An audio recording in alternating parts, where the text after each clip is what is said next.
You're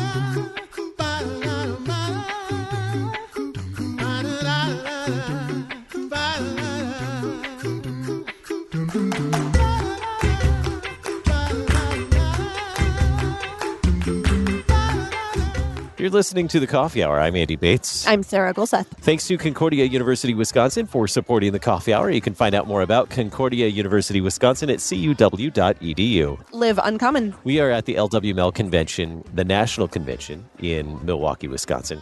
And lots of people here, which means we have the opportunity to connect with friends and some of our friends from around the world. Joining us today, the Reverend Charles Ferry, Regional Director for Asia for the LCMS Office of International Mission. Pastor Ferry, thanks so much for joining us. Thank you for letting me, Sarah and Andy. It's always fun when we get to reconnect and hear updates of what's going on in the part of the world where the Lord has given you to serve. Tell us about the Asia region. So we talked with Eurasia not too long ago. We talked with Dr. Grajek, right? Mm-hmm. And Eurasia. So we got an idea of what that region entails. What does Asia then encompass? The countries, you don't have to list all of them because I'm sure there are a lot of countries in that region. Oh, absolutely. In fact, two of the largest population-wise in the world, right? India and China are part of the Asia region. But we come everything from India, Sri Lanka over on one side, all the way over through Papua New Guinea and Australia on the other side. And then all the way up to Korea and Japan to the north. So lots of area to cover, lots of neat things. It's like half the globe, isn't it? Pretty close. Yeah, it's a good portion, right above and below the equator. So yeah, it's some wonderful opportunities. So with a varied mix of languages and cultures and cuisines. So always a lot of fun to go and visit these places. We might come back to the cuisine part because Andy can't resist talking about food at some point in the next 20 minutes. And some of the best coffee in the world. And of course, the best tea in the world too. So yeah, lots of good reasons to go and make visits. I think you've even been the recipient of some of that before, I have gotten some of that coffee, yes. Probably far too long ago for Sarah's taste. So yes, I think we need a refill coming up here. Yes, I do need a refill. All right, I hear you. That's right. So with all of these places, what are some of the things happening in the region, some of the highlights? I know there's a lot going on, but some of the big things that are happening right now. Always a lot of good things going on. We've been blessed to actually have some wonderful good news coming out lately. Our missionaries have been working for decades in Sri Lanka. It started with our work in India, of course, and then coming just south to the island of Sri Lanka, working with the very low-income tea plantation workers and rubber plantation workers years and years ago. That work has borne fruit over the years, thanks be to God. And so they have actually developed to a point where that church body has constituted its own church identity. And so they've actually installed their first bishop for the first time. So we had some partner church leaders from Nigeria come and install their first bishop. So a truly global effort here. As church partners from Africa came over to help church partners in Asia, and then we got to be there as the facilitators and the witnesses of all of this. So really the church gathering together. And so as that church body then has kind of formed its own identity, we get to recognize that at the Synod Convention this summer in Milwaukee, as that church body is recognized as a full fellowship partner and not just a mission effort of the LCMS anymore.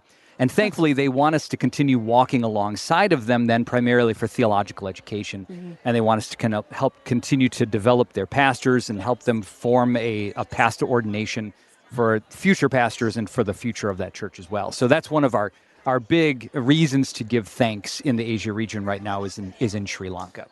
What does that look like, walking alongside partners in just developing a whole new church body and identity, especially in another part of the world? But what is that like? We have, we've been talking with Dr. Rast about the development of the Lutheran Church Missouri Synod from the church bodies in North America, and immigrants coming to North America, and what that looked like. What does this look like now in modern day in Asia to walk alongside a group of Lutherans who want to develop and establish a new church body? It looks in one way like a lot of time and energy invested, right? Being in this for the long haul, to make a commitment to our brothers and sisters and be able to say we're going to be there through the ups and the downs. And there have been some really deep downs just in that particular church body, right? Not to mention the other ones in Asia too, but that have really struggled over the years with corruption and people getting actually beaten one guy actually getting killed years ago because of these relationships and some of the things that were at stake there. But it looks like a lot of prayer. It looks like a lot of time spent together in the Word. And in these days, right, we stand on the shoulders of those missionaries who have gone before us. Mm-hmm. There's really a second and third generation mission work that we're doing now.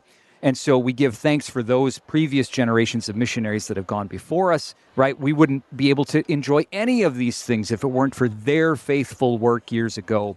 And today it actually looks like a lot of listening to our partners, getting to know their culture and their language so that we can understand them better and their needs, not building it on ourselves and what we want, but building it on the Lord and the foundation that He lays out in His Word and how He comes to meet us in His means of grace to make sure that what they have isn't built on us and isn't going to fall apart when we eventually have to leave and can't be there anymore, right, as the Lord wills. Mm-hmm. You mentioned theological education being something that is an ongoing work, especially with these new partner churches, new church bodies. What does that theological education look like in Asia? I know there's several places where that's happening. Yeah, in absolutely. Asia. And it looks different kind of in every place, right? Sure, depending on what that church body needs and what the environment can handle. In some places, it looks like us sending missionaries to be formal theological educators at a seminary, right? In places like the Philippines and in Korea and some of these places, we were actually sending professors to be full-time teachers. Much more often, it looks like sending people in there for short-term stints, right? Maybe 3 weeks at a time, maybe a week at a time to hit a particular topic really hard, to gather people together and just immerse them in something. We've been doing some of that in Taiwan recently as our church partners have asked for kind of a return to the basics for their pastors. So we devised this kind of 7-course curriculum that's more of a colloquy for their current church workers. And so we hit pastoral theology really hard. We brought in another teacher to hit baptism really hard and just spent 2 solid weeks on the sacrament of baptism. As Lutherans, how do we understand that? This fall, we're going to hit the Lord's Supper really hard. Coming up next year, we're going to hit the theology of Scripture really hard and have multiple opportunities just for them to really dive into these very, very, not basic, but foundational topics for the church and for the pastors to be teaching and preaching. You're based out of Chiayi, right? In Chiayi, Taiwan. Chiayi. That's right. Yeah. All right. Beautiful small town feel to it where my family and I have been living now for 5 years, coming out of Indonesia like we did 5 years ago, and it has really become home to us. We found it's a good difference from some of the big cities in Taiwan that have multiple millions of people. You can come to Chiayi and you can come into the building and the facility that we've been given by our church partners there. That was all the result of generous LCMS mission work, generations ago, and be able to have a place where people can get away and retreat and where they can study the Scriptures and be less distracted, right?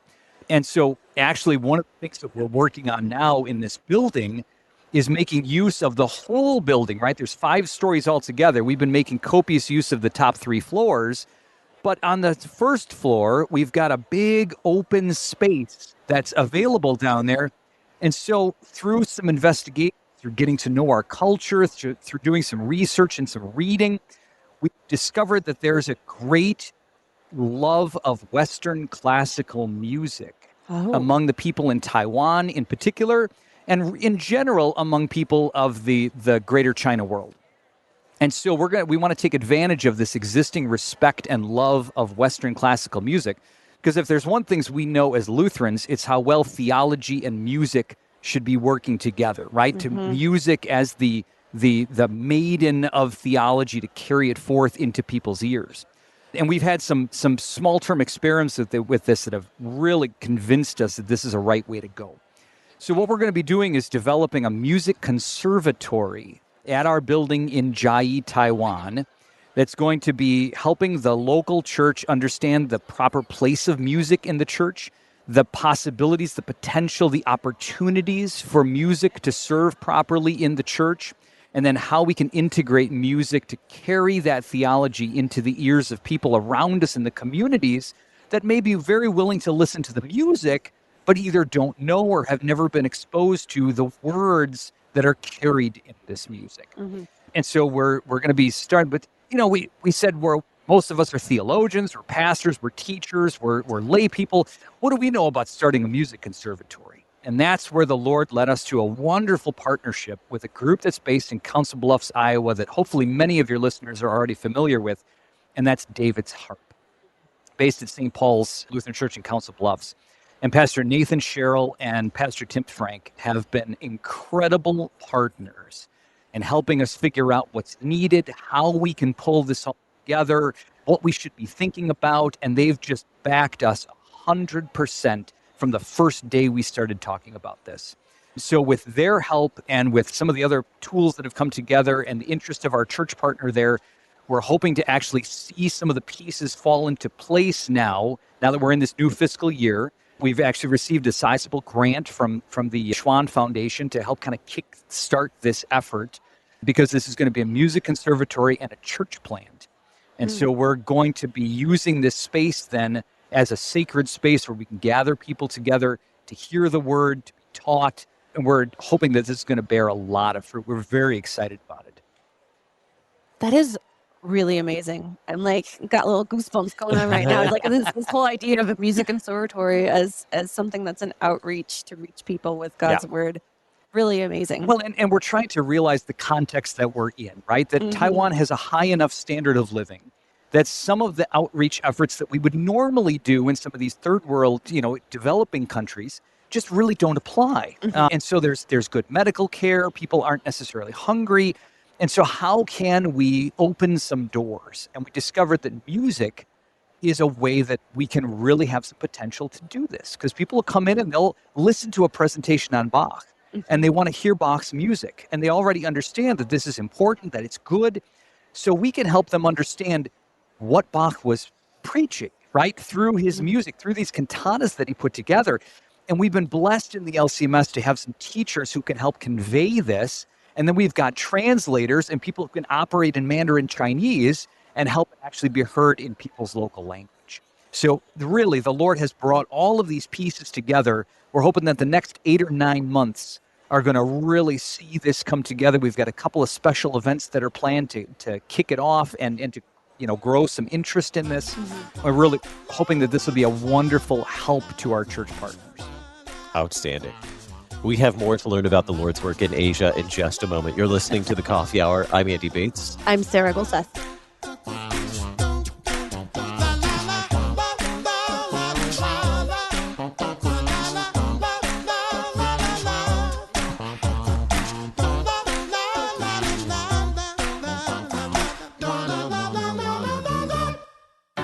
At Concordia University, Wisconsin, we believe you were created for a reason: to use your God-given gifts to help others, to live a life of self-sacrifice in a me-first world, to live a life that's uncommon. Whether you're taking one of 50-plus online programs or learning with us in person on the shores of Lake Michigan, you'll be equipped to make an uncommon impact. Learn more at cuw.edu. Concordia University, Wisconsin.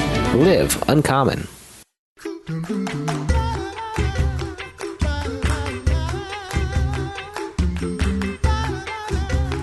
Welcome back to the Coffee Hour. I'm Andy Bates. I'm Sarah Golseth. We are learning about the Lord's work in Asia. The Reverend Charles Ferry is Regional Director for Asia for the Lutheran Church Missouri Synod Office of International Mission.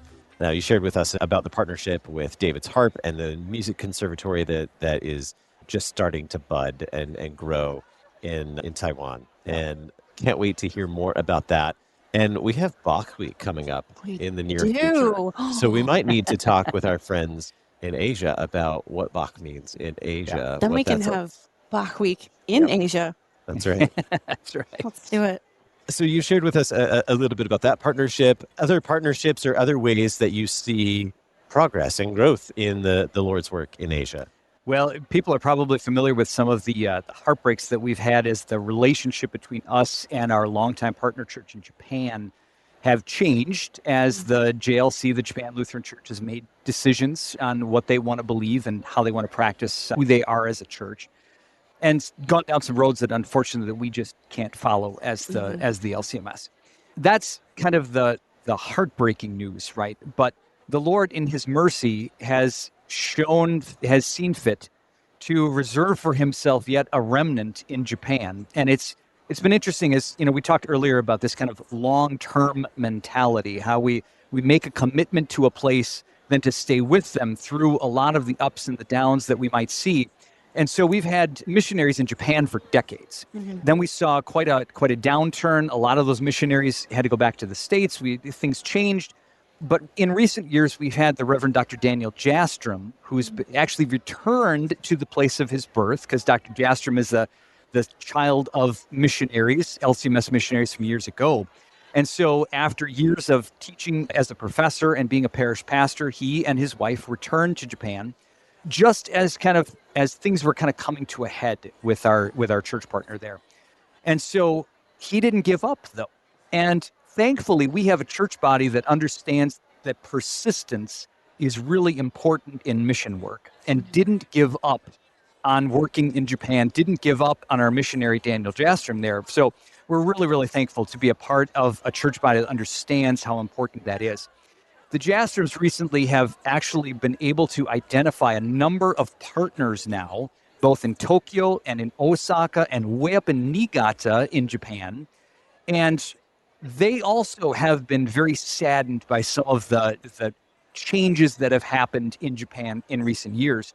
And they've said, you know what, there's still a need for faithful confessional belief, teaching, and practice in Japan. And so Daniel Jastrom now has found himself as kind of the center of this effort to pull together these disparate parts and help them understand and to see that they all stand on the same foundation, that they all want to see the faithful word and practice of the Lutheran Church, which is just to say the teaching of Christ and what he's done for us, still go forth in Japan. And so it's been wonderful to see these partnerships come in from all sorts of unexpected places, right?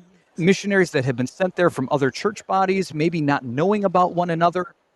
And so for him to go around and make these visits, go over to Osaka and meet with somebody who's interested in faithful translation work and publishing work and making things available online, go up to Niigata and talk to Manobu Wakabayashi, who actually came out of our Fort Wayne seminary years ago. It's just a wonderful, faithful man who said, I want to have a faithful Lutheran church in Japan. And so he bought a building, cashed out his retirement, and renovated it to be upstairs. He and his wife live there. Downstairs, he has a church. And it looks like, I've been there in person. It's one of the privileges of serving in this role is to be there in person, to hear their hymnody and to be there for their service. They've basically taken our divine service, translated it into Japanese, and this is how they worship on a Sunday morning. It looks like it could be anywhere in our faithful LCMS churches, and you wouldn't know any different if you didn't hear them speaking and singing in Japanese. So just to try to pull all of these parts together, and then he's actually, because he's been doing theological education over there, he's had the opportunity to run into some people from other Christian church bodies who have heard the teaching that we've been giving and have been struck by it. Mm-hmm. So even coming out of other denominations and wanting to be part of what we have as the Lutheran Church, right? We invested some time in getting this guy to translate because he's really good in both Japanese and in English, which is really difficult, right? Japanese is even harder than the Chinese that we've had to learn in Taiwan. And so some guy that we asked to translate Walther's Law and Gospel.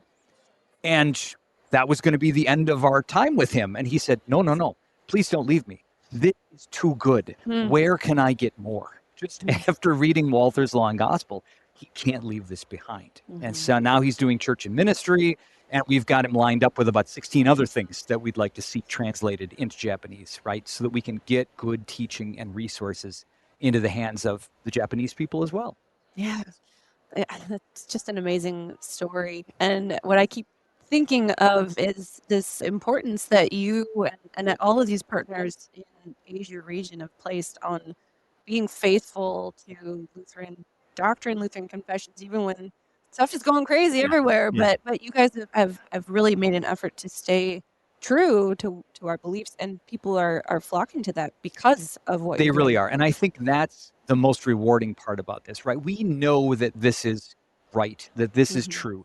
We know that the Jesus that's proclaimed in our congregations and in our pulpits by our pastors is the only one that's going to save, right? It's not the genie Jesus. It's not the best buddy Jesus, right? Jesus is all of those things, but he is so much more, right? He's the Jesus that died on the cross to wipe away your sins, right? That brings us in the waters of holy baptism, that feeds us with his sacrament, right? This is the Jesus that people need. And because we love the people of Asia, because we love the people into whose communities we've been placed, that's why we want them to have the absolute best. And that's the Jesus that's proclaimed in the Holy Scriptures and in the Lutheran confessions. This is all very important. But as Sarah pointed out, I knew it was coming. you travel a lot across Asia region, which means you must have fellowship around food from time to time, right? All the time. So tell me about some of the cuisine you've experienced across Asia. It is unbelievable because most of it is all fresh when we get it. If you are a seafood fan at all, you need to come to Asia, right? And I grew up a very meat and potatoes, Midwestern kind of guy, right? My dad had like 5 meals that he liked to just cycle through. And, just salt and pepper were big things for him, right? He was feeling pretty sassy if he was going to put pepper on his dish, right? So I came out to Asia 10 years ago, and all of a sudden my eyes, my taste buds, right? Well, my palate was opened up to all sorts of things I never imagined even existed in the world. And so it's been wonderful. Some of the seafood has been some of the best. In Taiwan in particular, we love our dumplings and we love our baozi, which is the steamed bread. Then the ones that we like has like a barbecue pork inside of it. You can get some amazing stuff. I never would have thought it, but I actually love the sushi and even the sashimi that you can get in Japan, right? Sushi being stuff that's kind of wrapped and has some rice with it and some other flavors. Sashimi is just the raw seafood, right? But it's done so well there that it's unlike anything most of us had ever had. Certainly I never had anything like that, right? And then, of course, you get to the beverages, too. Some of the best coffee I've had in the world has been in Vietnam. Has been incredible coffee. Cambodia's really good, too. And, of course, the Indonesian coffee, right, that you can get. Even the stuff that comes, by way of help of a civet, right? Yes. I think we had a session on that one time. It's can vouch for Kopi this. Luwak. If you ever have a chance to Google it, it's a unique treat. It sounds weird, but it is the best coffee I have ever had. Very, very good. My entire life. And drink it first before you find out where it came from. It's so good. It is very good. I don't even care where it came from. And then, of course, some of the best tea in the world, right? The Sri Lankan tea I would put up against anywhere else in the world. No offense to my friends in Kenya. And I know my fellow regional director, Shawan Trump, loves Kenyan tea. I'm sorry, I'll take my Sri Lankan tea any day over that. You have to have a little It's worse than varsity sports, huh? little taste test, like That's a chili right. cook-off. We might need to have a blind taste test sometime. I like that idea. Oh, that's a new segment series on the coffee hour. What tea is the best? That's right. So you mentioned this whole project with David's Harp, the Music Conservatory. What else is on the horizon? Any other new and exciting things happening in the Asia region coming up in the near future? Yeah, a lot of it may not be new, but I find it's all very, very exciting, right? The chance to really concentrate on teaching and developing resources. And that's, going to be one of the key places we're going to be doing that is in Taiwan, which is our regional headquarters now. Because obviously we have a freedom to work in Chinese in Taiwan that we don't have anywhere in Asia. We've got a wonderful church partner in the China Evangelical Lutheran Church that has welcomed us with open arms. They've said, as many good, faithful missionaries as you want to send, we will gladly receive them. People that are willing and able to learn a new language and are willing to work in translation projects and publishing to try to make sure that we leave as many good resources behind us, no matter how long we're able to stay there, right? Because we try to work with eyes wide open. Everybody's watching on the news nowadays that, and our neighbors across the Taiwan Strait, just 100 miles away, have their designs on our little island. and that's become quite a hot spot lately. So, we try to be very, very realistic about it. We continue to pray fervently to the Lord of the harvest that he will give us more daylight where we can accomplish more of the work he set up before us. And yet we've also completed an 80-page evacuation plan that we hope we will never have to pull off the shelf, right? But we take very seriously the care of our missionaries, right? And our church body, our congregation would have it no other way. They want to make sure that we're taking care of our people, that we're being realistic in our expectations, and that we've got backup plans, right? And that's one of the reasons that we're so glad right now that the Office of International Mission has been able to pick up an actual safety and security manager to help us think through these things. And I'll tell you guys, he is amazing. He is a good Lutheran man, and he has security experience from all over the globe. He is the real deal. And he's being optimistic, he's being prayerful, and yet he's also being very realistic too, and helping us make sure that we have as many things in place to protect our people as we can. So he's a wonderful resource, and we give thanks to God for him as well. How can we stay informed on the Lord's work in Asia region? Yeah, well, we've got lcms.org/Asia, where we're actually working to make sure that we're posting updates regularly on some of these things, and especially I'm looking forward to posting some pictures and some updates for the Music Conservatory that's going on there. And as this kind of new network comes together in Japan, it would be a lot of fun to be able to share things with that. And then we're looking forward to being able to celebrate in front of the convention this summer too, our Sri Lankan brothers and sisters being recognized in their full fellowship as well. So please, lcms.org/Asia is probably the quickest and easiest way for people to connect with us. Very good. Our guest today, the Reverend Charles Ferry, Regional Director for Asia for the LCMS Office of International Mission. Thanks so much for being our guest. Thanks for having me, gang. You've been listening to The Coffee Hour. I'm Andy Bates. I'm Sarah Goldseth. The Coffee Hour with Andy and Sarah is a production of KFUO. To support The Coffee Hour and KFUO Radio, visit KFUO.org. You can also text KFUO to 41444 or send an email to gifts@KFUO.org. And you can call us at 800-844-0524. KFUO. Christ for you, anytime, anywhere.